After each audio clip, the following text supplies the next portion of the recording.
Imagine a force so powerful that it shapes nations, steers foreign policy, influences wars, decides budgets, and even shadows the very notion of peace.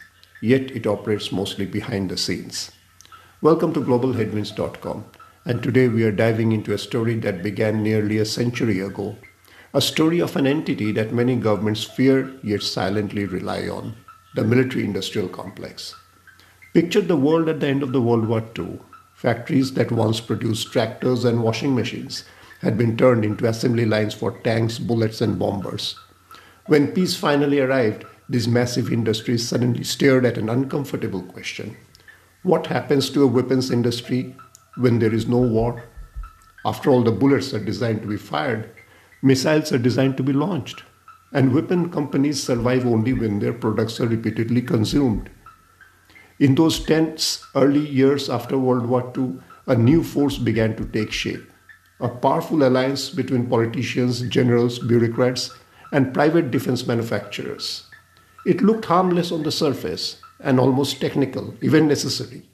But it had a name that would go on to haunt democracies for decades, the military industrial complex. Then came the perfect storm, the Cold War.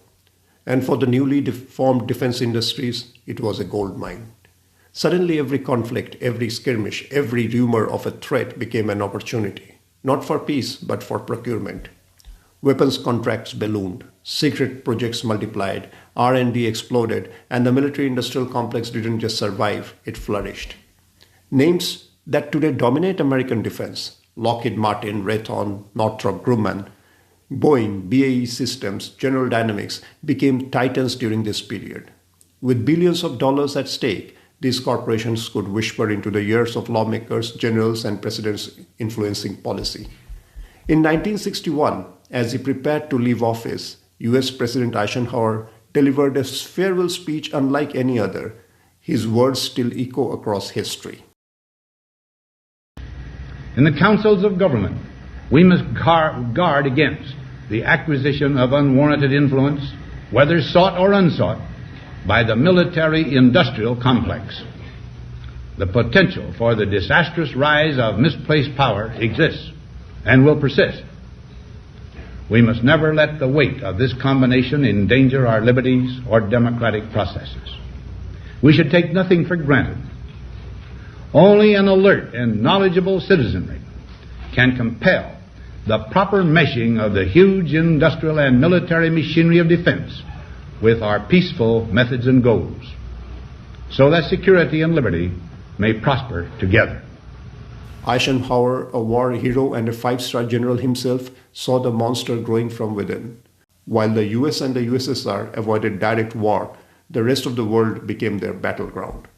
Africa, the Middle East, Latin America, South Asia, regions were already fragile, became testing grounds for proxy wars. And as the conflicts multiplied, defense companies thrived. Even after the Soviet Union collapsed, the machine never stopped. Afghanistan, Iraq, Yemen, Libya, Syria, the world remained engulfed in flames. Some wars, like the US invasion of Iraq, were later linked to misinformation and hidden agendas. Others, like the two-decade war in Afghanistan, may not have started because of the defense industry, but certainly helped sustain it. Ironically, the complex grew faster in democracies, not authoritarian regimes.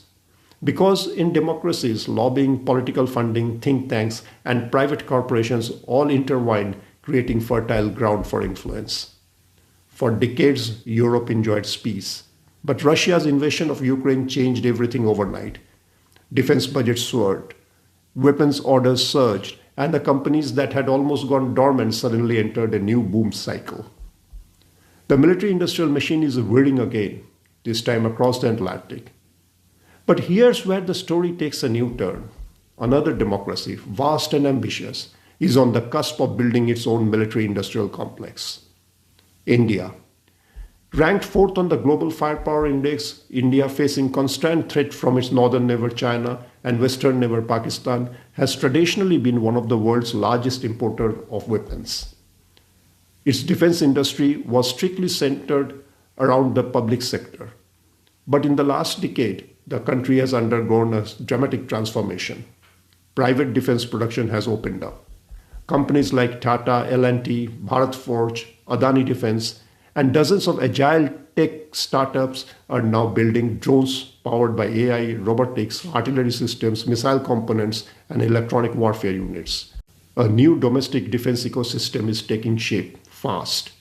Backed by government incentives, a hungry military, and a booming tech sector, India is witnessing the birth of a complex, remarkably similar to the one Eisenhower warned about. And as this ecosystem matures, its influence will inevitably grow over policy, procurement, foreign affairs, and perhaps even future conflicts. Because once a military industrial complex takes root in a democracy, its shadows only lengthens. The world is entering an era where peace feels fragile and the incentives for conflicts are multiplying. Old complexes are stronger than ever, new ones are emerging. And decisions about war and peace may increasingly be influenced not just by generals or politicians, but by boardrooms and shareholders. At globalheadwinds.com, we will continue to follow this evolving story. Because understanding the military industrial complex isn't just about studying defense, it's about understanding how power works in the 21st century.